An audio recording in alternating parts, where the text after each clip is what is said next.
Kodak Theater. Mga Kapilipino, sa aming pamamasyal dito sa Hollywood Boulevard, na kung saan ay pinifeature po namin, pinapasyal po namin kayo sa mga tourist spots dito po sa Hollywood Boulevard. Meron po kaming naasalubong na napakagandang Pilipina. Niyaya ng inyong lingkod para man din na may kausap. Para sa ganun ay makumusta po natin. Ano ho? Ang kakausapin ko ngayon ay alamin natin kung ano ang kanyang pangalan at kung saan siya nakatira o taga saan sa Pilipinas o dito sa Amerika. Iha, tayo ay napapanood sa buong mundo, hindi lamang dito sa Amerika, hindi lamang sa Pilipinas, kundi mga iba't ibang bahagi ng mundo basta't meron silang internet. Anong pangalan mo, Iha? Erica Myla de Guzman Kabiling. Kabiling. Okay. Ano? Maria Teresa, ano na? Erica Myla de Guzman Kabiling. Ayun, Erica Myla de Guzman Kabiling. Hindi Kalpito, ha? Okay. Alright. Taga saan ka sa Pilipinas, Iha? Taga Nueva Ecija po kami. Saan sa Nueva Ecija? Kabanatuan. Ba't yung mga taga Nueva Ecija kaganda? Ano? Ay, talaga. Oo. Thank you. Saan sa Cabanatuan? Sa Del Pilar. Del Pilar. Del Pilar. Ayun. Kailan kayo dumating sa Amerika? Noong May 10. Namamasyal lamang kayo? Opo, binibisita po namin yung kapatid ko dito. Nasaan yung kapatid mo? Doon po sa Inglewood.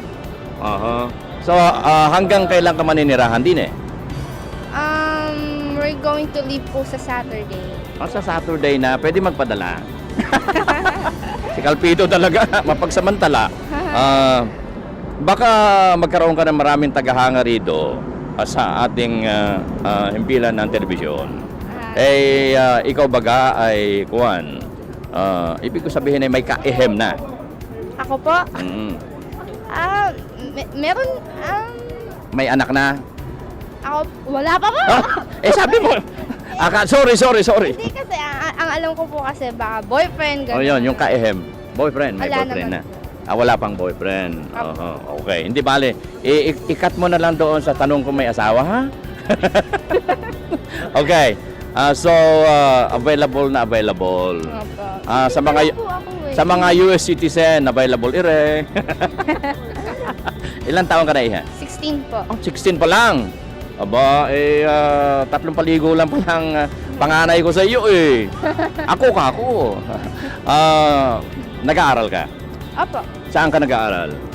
Sa College of the Immaculate Conception sa Kabanatuan po. Sa Cabanatuan. Ayun.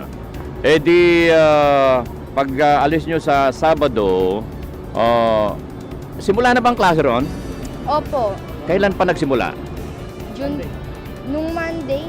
Nung Monday. Alam mo kung bakit ko na itanong? Dahil meron kaming 10 scholars from Utusa.tv. College, from first year college up to magtapos sa Malabon City University. So, anong kinukuha mo, Iha? Tourism po. Tourism. Aba, galing ano, kaya pala nagtutur ka. Kapag ka ikay nag-graduate at gusto mong ipasyal kami, itur mo kami, Oh, sure. dalawin mo lamang kami sa Utusa.tv. Ano? Opo. Paano ka masusulatan na yung magiging tagahanga? Kung halimbawa magkaroon ka ng tagahanga ngayon. Ba't ka nakatingin sa nanay mo? Takpan mo nga si Mrs. Yung nanay niya, lagi nakatingin. Okay. Chat na lang po kami. Ah? Chat na lang po kami. Okay. Sige, Iha, maraming salamat at mabuhay ka. Thank you. Si Erica. Okay?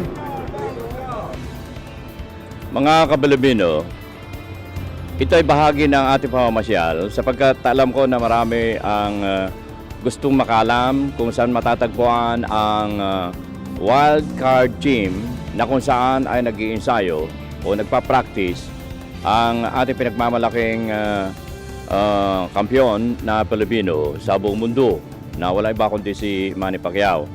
Mga Kapilipino, minarapat ng Utusa.tv na ipasyal po namin kayo dito mismo sa 1123 Pine Street, California, United States of America, na kung saan matatagpuan ang Wild Card Gym.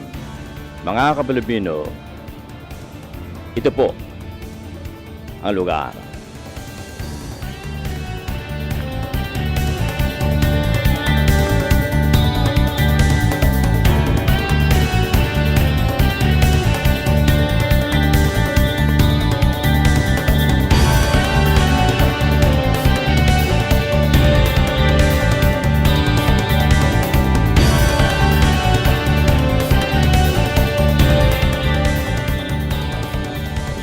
Sa bahaging kanan ng naturang gym ay makikita mga kapilipino ang Manny Pacquiao merchandise tattoo.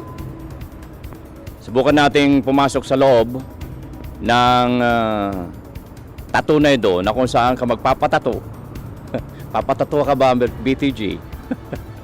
Kung saan ka magpapatato at mga merchandises tatak Manny Pacquiao. Pumasok po kami sa loob ng Manny Pacquiao Tattoo and Merchandises. At dito sa loob, inabutan po namin ang namamahala.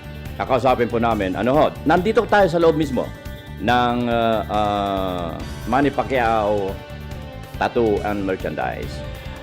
Magandang araw po sa inyo. Magandang hapon po naman. Ano pong ito po ay kauna-unahan namin pumunta, kaya ipagpaumanhin po ninyo kung tatanungin namin ang inyong buong pangalan. Pangalan ko po sa grupo, kilala po nila akong Kali. Kali. Yes. Mhm. Ikaw ang namamahala dito, manager or Yes, I am the manager of the merchandise and tattoo shop. And almost here at least 5 days a week. We're open about 5 days a week. Monday to Friday? Monday to Fridays. From what time to what time? 10 in the morning till 8:30 in the evening.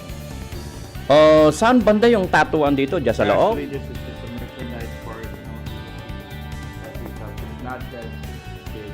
And he just ventured in the tattoo business about January Of the year? the 2011. So it was, first this shop was just a merchandise shop. Now it's half of it is tattoo. Okay. Kailan binuksan itong shop na ito? Last year, October. October last year. Okay, napakarami kayong mga memorabilia rito. Ano-ano mga products na nandito?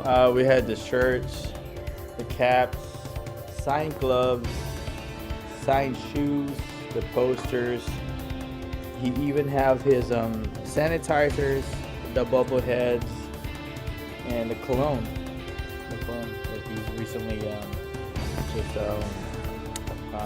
got out of the market. His own cologne personally.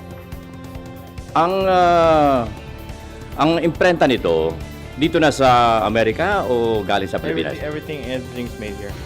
Dito na. Nothing was imported. Everything was made here. Oh, wala kayong balak na at least dagdag kita ng ating bansang Pilipinas kung doon ipapagawa mga ito? Well, most of the proceeds of the shop goes to Manny Pacquiao's foundation. Mhm. So, like what I said, it's basically he opened up the shop for anong kinikita ng shop. Most of it goes to his foundation. I see. Okay, napadaan kami rito at kauna-unahan ko makita itong shop na ito.